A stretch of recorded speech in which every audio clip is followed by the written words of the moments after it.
Hey everyone, welcome back to my YouTube channel. In this video, I'm going to show you how to buy stocks on Moomoo.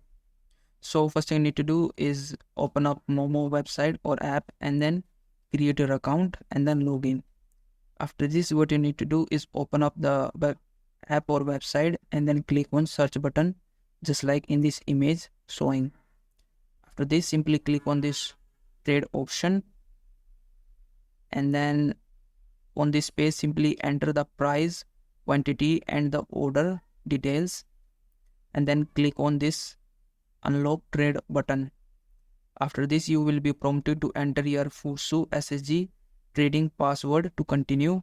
So simply enter your trading password right here, and once you do that simply click on this confirm button after you verify all of these details, and then your order will be submitted and you will be showing this confirmation message, the order submitted.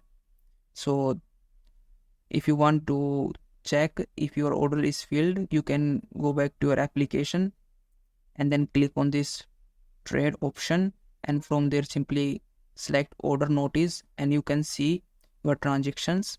So that's how you can buy stocks in Moomoo. If you found this video helpful, please like this video and subscribe to my channel.